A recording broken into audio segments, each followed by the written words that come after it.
এই ভিডিওটো ডিসকাস কৰিবলৈ লৈছো ডিএলএড ফাৰ্ষ্ট সেমৰ পেপাৰ S11 অৰ্থাৎ childhood child protection and development of চিলড্ৰেনৰ 2022 চনৰ ফাইনেল পেপাৰখন আগৰ ভিডিও 2021 চনৰ পেপাৰ ডিসকাস কৰিলো এইটো ভিডিও 2022 চনৰ পেপাৰ ডিসকাস কৰিম হয়তো গম পায় যে এই পেপাৰখন আহে টোটাল 70 মাৰ্কস আৰু সময় দিয়া হয় 2 ঘণ্টা 45 মিনিট প্ৰথম কোৱেশ্চনটো আহিছিল তলত দিয়া প্ৰশ্নবোৰৰ উত্তৰ লিখা এক নম্বৰত আহিছে বিকাশ কি হোৱাট ইজ ডেভেলপমেণ্ট বিকাশ বুলিলে শৰীৰৰ বিভিন্ন অংশৰ সুগঠন যোগ্যতা সামৰ্থ্য আদিৰ উন্নত পৰিৱৰ্তনকে বুজা যায় বি নম্বৰত আহিছিল এখন শিশু সুৰক্ষা আইনৰ নাম লিখা write name of one child rights protection act হেতু হ'ব সংযুক্ত শিশু সুৰক্ষা আঁচনি সংহত শিশু বিকাশ আঁচনি মিছন বাৎসল্য আঁচনি বেটি বচাও বেটি পঢ়াও আঁচনি এখন লিখিবলৈ কৈছে মই 4খন দি দিছো যদি ইয়াতকে বেছি আহে লিখিব পাৰিব তেতিয়া সি নম্বৰত কোৱেশ্চন আহিছিল কোনটো বয়সক প্ৰশ্ন সোধাৰ বয়স বুলি কোৱা হয় হেতু হ'ব 2 পৰা 6 বছৰ বয়সক প্ৰশ্ন সোধাৰ বয়স বুলি কোৱা হয় ই নম্বৰত আহিছিল শৈশৱ কালৰ এটা মানসিক বৈশিষ্ট্য লিখা ৰাইট আ মেণ্টেল ক্যাৰেক্টাৰিষ্টিক অফ চাইল্ডহুড হেতু হ'ব শিশু স্বাভাৱিকতে কৌতুহলী আৰু নিজৰ চৌপাশৰ পৰিৱেশ শিকিবলৈ আৰু অন্বেষণ কৰিবলৈ আগ্ৰহী শিশুসকলে নতুন অভিজ্ঞতা আৰু আৱিষ্কাৰত আচৰিত হৈ পৃথিৱীখনক ভয় আৰু বিস্ময়ৰ ভাৱেৰে দেখে বা চায় ইয়াত এটা লিখিবলৈ কৈছিল মই দুটা লিখি দিছো 2 নম্বৰত আহিছিল শিশু নিৰ্যাতন মানে কি 4 প্ৰকাৰৰ শিশু নিৰ্যাতনৰ বিষয়ে উল্লেখ কৰা What is child abuse? Mention any 4 types of child abuse. শিশু নিৰ্যাতনে শিশুৰ শাৰীৰিক, আবেগিক, যৌন বা মানসিকভাৱে ক্ষতি কৰা বা শোষণ কৰা যিকোনো আচৰণ বা কাৰ্যক বুজায় 4 প্ৰকাৰৰ শিশু নিৰ্যাতন হৈছে শাৰীৰিক নিৰ্যাতন আবেগিক নিৰ্যাতন যৌন নিৰ্যাতন মানসিক নিৰ্যাতন ইয়াৰ উপৰিও বাল্য বিবাহ শিশু শ্ৰমিক এইবোৰ ইয়াত পৰিব 3 নম্বৰ কোৱেশ্চন আহিছিল শিশু বিকাশৰ ক্ষেত্ৰত প্ৰকৃতি আৰু প্ৰতিপালনৰ প্ৰভাৱ সম্পৰ্কে বৰ্ণনা কৰা টোটাল 4 নম্বৰ আহিছিল মই ইতিমধ্যে আগৰ ভিডিও ডিসকাস কৰিছো 2021 চনত এই কোৱেশ্চনটো আহিছিল গতিকে ভিডিওটো পৰা চাই ল'ব 4 নম্বৰ কোৱেশ্চন আহিছিল সামাজিকীকৰণ কি সামাজিকীকৰণৰ লগত শিক্ষাৰ সম্বন্ধ স্থাপন কৰা What is socialization?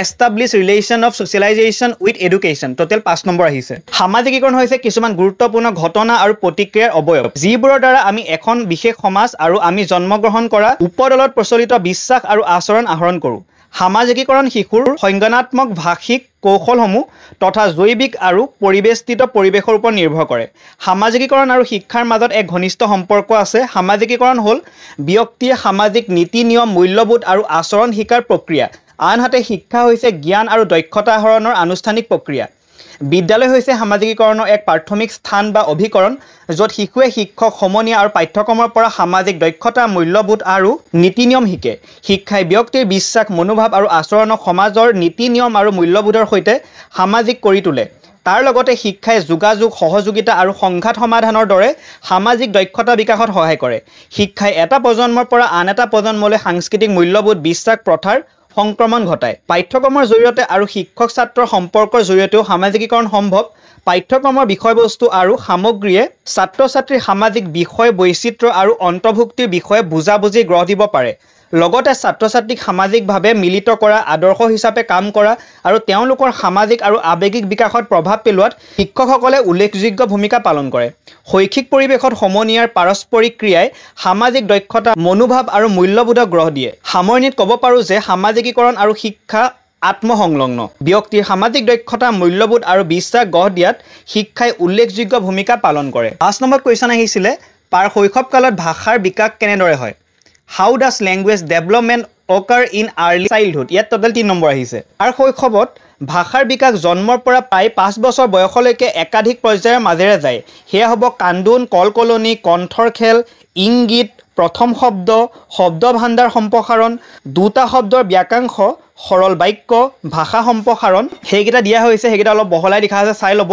তাৰ ওপৰত লিখা হৈছে ভাষাৰ বিকাশত প্ৰভাৱিত কাৰক হেগিটা হ'ব পৰিৱেশ অনুকৰণ পাৰস্পৰিক ক্ৰিয়া মগজুৰ বিকাশ বহুতখিনি দিয়া আছে তাৰ লগতে পৰিয়াল হ'ব সমাজ গোটেইখিনি হ'ব মই হেখিনি ডিসকাস কৰা নাই 6 নম্বৰত কোৱেশ্চন আহিছিল পেশীয় বিকাশ কি শিশু অৱস্থাত স্থূল আৰু সূক্ষ্ম পেশীয় কৌশল কেনেকৈ হয় বুজাই লিখা টোটাল 6 নম্বৰ আহিছে পেশীয় বিকাশ বুলিলে শাৰীৰিক কাৰ্যকলাপৰ বাবে প্ৰয়োজনীয় পেশীৰ সমন্বয়ৰ অগ্ৰগতিক বুজো এই প্ৰক্ৰিয়াটো শিশুকালৰ পৰা আৰম্ভ হয় আৰু প্ৰাপ্তবয়স্ক বয়সলৈকে চলি থাকে ইয়াত স্থূল পেশীয় বিকাশ যেনে খোজ কঢ়া জঁপিয়াই পৰাৰ দৰে ডাঙৰ গতিবিধি আৰু সূক্ষ্ম পেশীয় বিকাশ যেনে বস্তু তুলি লোৱা লিখা চাৰ্টৰ বুটাম লগোৱাৰ দৰে সৰু সৰু কাৰ্য এই দুটাই জড়িত থাকে পেশীয় বিকাশৰ লগত স্নায়ু পেশীয় প্ৰক্ৰিয়াৰ ওপৰত পেশীয় বিকাশ নিৰ্ভৰশীল সঞ্চালনমূলক বা পেশীয় কাৰ্যসমূহ পূৰ্ব নিৰ্ধাৰিত ধৰণে আগবাঢ়ে শিশু এটাই বহিব পৰাৰ আগতে খোজ কাঢ়িব নোৱাৰে সামগ্ৰিক সঞ্চালনমূলক নিয়ন্ত্ৰণ যি দেহৰ এক বৃহৎ অংশক সামৰি লয় আৰু সৰু পেশীয় নিয়ন্ত্ৰণতকৈ সহজে প্ৰাপ্ত হয়। তাৰ লগতে এজন বিখ্যাত বৈজ্ঞানিক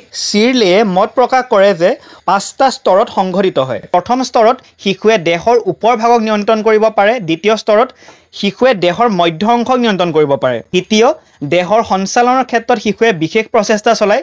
চতুৰ্থ স্তৰত শিশুৱে বগাই যাবলৈ শিকে। পঞ্চম স্তৰত শিশুৱে পেশী বা সঞ্চালনৰ নিয়ন্ত্ৰণ আৰু সমন্বয় ৰক্ষা কৰি খোজকাঢ়িব পৰা হয়। এই নোটত 6 নম্বৰ কাৰণে ধুনীয়াকৈ ডিছকাছ কৰা হৈছে, গতিকে পঢ়ি লওক। ইয়াত স্থূল আৰু সূক্ষ্ম পেশীয় কৌশলৰ বিষয়ে ধুনীয়াকৈ লিখা হৈছে। 7 নম্বৰ কুৱেশ্যন আহিছিলে শিশুৰ সামাজিক বিকাশত প্ৰভাৱ পেলোৱা 5টা কাৰকৰ বিষয়ে চমুকৈ লিখা। ইয়াত টোটেল 5 নম্বৰ আহিছে। প্ৰথমটো হ'ব পৰিয়াল। শিশুৰ সামাজিক দক্ষতা, মূল্যবোধ, বিশ্বাস গঢ় দিয়াত পিতৃ মাতৃ, যত্ন লোৱা ব্যক্তি আৰু ভাই ভনীয়ে উল্লেখযোগ্য ভূমিকা পালন কৰে। 2 নম্বৰটো হৈছে সমনীয়া। বন্ধু বান্ধৱী আৰু সহপাঠীয়ে শিশুৰ সামাজিক আচৰণ, মনোভাৱ, আগ্ৰহৰ ওপৰত প্ৰভাৱ পেলায়। তৃতীয়টো হৈছে বিদ্যালয়। বিদ্যালয়ৰ পৰিৱেশ, শিক্ষক আৰু পাঠ্যক্ৰমে সামাজিক বিকাশত প্ৰভাৱ পেলায়। 4 নম্বৰটো হৈছে সমাজ বা সম্প্ৰদায়। চুবুৰী, সংস্কৃতি, সমাজকে ধৰি বহল সম্প্ৰদায়ে শিশুৰ সামাজিক মূল্যবোধ, নীতি নিয়ম, বিশ্বাসক গঢ় দিয়ে। 5 নম্বৰটো হৈছে সামাজিক মাধ্যম। টেলিভিছন, ছ'চিয়েল মিডিয়া, ভিডিঅ' গেমকে ধৰি মিডিয়াই শিশুসকলৰ বিভিন্ন মূল্যবোধ আচৰণৰ সৈতে পৰিচয় কৰাই দিয়ে। গতিকে এই 5টা কাৰকে শিশুৰ সামাজিক বিকাশত জটিল ধৰণে প্ৰভাৱ পেলায়। গতিকে এই ভিডিঅ'টো মই প্ৰথম 7টা প্ৰশ্ন ডিছকাছ কৰিলোঁ। যিহেতু ভিডিঅ'টো অলৰেডি বহুত দীঘল হৈছে, সেইবাবে মই নেক্সট পাৰ্টটোত ইয়াৰ বাকীখিনি ডিছকাছ কৰিম। গতিকে যদিহে এতিয়াও চেনেলটো ছাবস্ক্ৰাইব কৰা নাই কৰি দিব এনেকুৱা ভিডিঅ' পাই থাকিবৰ বাবে।